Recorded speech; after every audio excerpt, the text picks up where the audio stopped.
हरे कृष्णा, राधे राधे।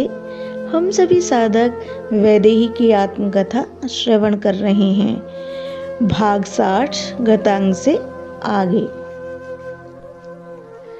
चित्रकूट की संध्या। सायंकाल वट वृक्ष के नीचे विराजे हैं मेरे श्री राम। आसपास की गुफाओं से निकल निकल कर आ जाते हैं बड़े बड़े ऋषि मुनि। उनका आदर सत्कार अपनी वाणी और दोनों कर जोड़कर करते हैं मेरे श्री राम। मैं भी बैठ जाती हूँ सत्संग सुनने के लिए। मेरे पास भिल्लियाँ, हाँ कुछ एक ऋषि पत्नियाँ भी बैठ जाती हैं। शीतल हवा चल रही है, सुगंधित वातावरण हो गया है। हे रामभद्र, हमें आपसे आज ये पूछना है कि संत किसे कहते हैं। एक ऋषि ने उठकर मेरे श्री राम से पूछा था। नहीं नहीं, ये प्रश्नोत्तरी का प्रसंग आज ही नहीं हो रहा था, ये नित्य का नियम ही था। संध्या के समय और कुछ प्रश्न हैं। मुस्कुराते हुए श्री राम ने सभी ऋषि मुनियों की ओर देखा। जी रामभद्र, प्रश्न बहुत है, पर आपके ही द्वारा सही समाधान मिलेगा, इसलिए आपसे ये सब प्रश्न कर रहे हैं हम।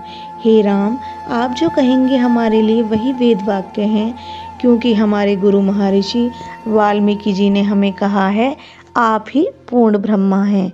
तो हे रामभद्र, ब्रह्मा की श्वास ही तो वेद है, इसलिए ही हम आपकी वाणी पर पूर्ण विश्वास कर रहे हैं। आप निसंकोच पूछें।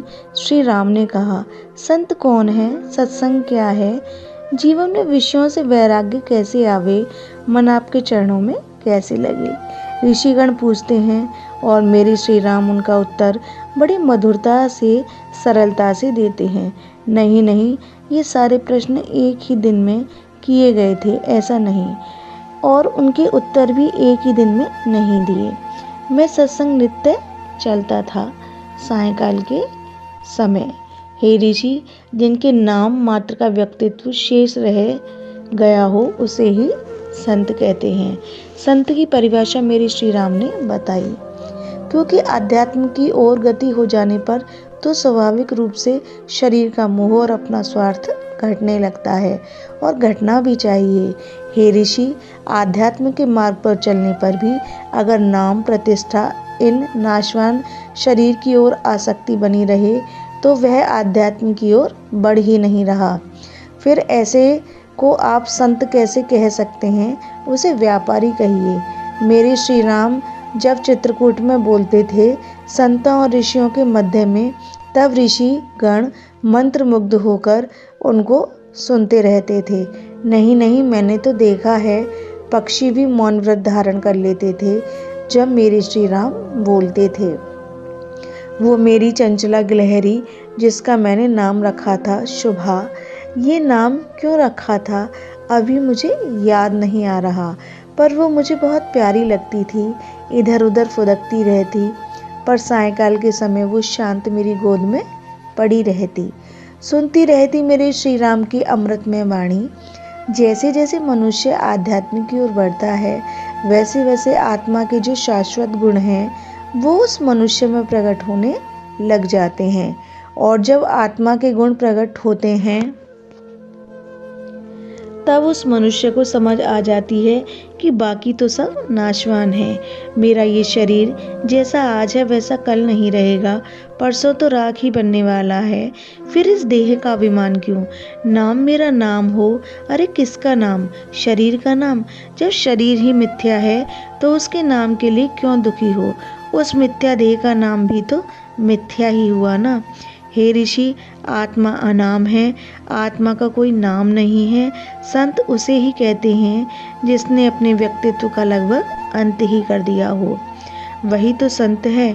और ऐसे संतों के पास जाने के से अपने में भी वैसे ही गुण प्रकट होने लग जाते हैं, हमारी भी दिशा बदल जाती है। ऐसे संतों का संग है सत्संग। हे ऋषि, हम जैसे लोगों का संग करते हैं हम वैसे ही बनते हैं, इसलिए हमें संग पर विशेष ध्यान देने की आवश्यकता है। एक क्षण का संग भी हमारे जीवन की दिशा बदलने के लिए काफ़ी है, इसलिए जैसे भी हो सत्संग मिले यही प्रयास रखना चाहिए। सत्संग के अभाव में ही मनुष्य दुखी होता फिरता है, मन में क्लेश लेकर रात दिन रोता रहता है।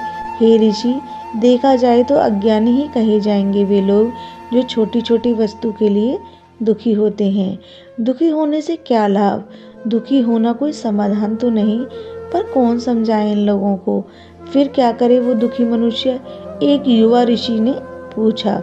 हे ऋषि, जब जीवन में दुख आए तब तो मनुष्य ऐसे व्यक्ति की खोज करे जिसकी महत्वाकांक्षा ना के बराबर हो, जो कुछ ना होते हुए भी प्रसन्न हो, जिसके देह के परमाणु से सकारात्मकता की सुगंध निकल रही हो, जो प्रसन्न हो और अपने आसपास के वातावरण में प्रसन्नता को बांट रहा हो, जिसके मन में लोभ नहीं हो, जिसके मन में ईर्ष्या, राग, द्वेष और अहंकार ना के बराबर हो।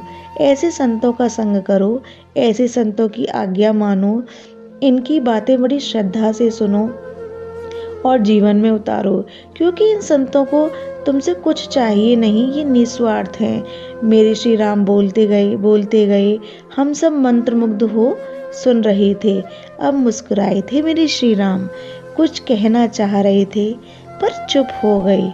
नाथ, कहिए ना, आपके हृदय में जो आ रहा हो, हमारे ऊपर कृपा करके उसे कहिए नाथ। लक्ष्मण भैया ने हाथ जोड़कर निवेदित किया था। यह प्रसंग अब यहीं विश्राम लेता है। हरे कृष्णा, राधे राधे।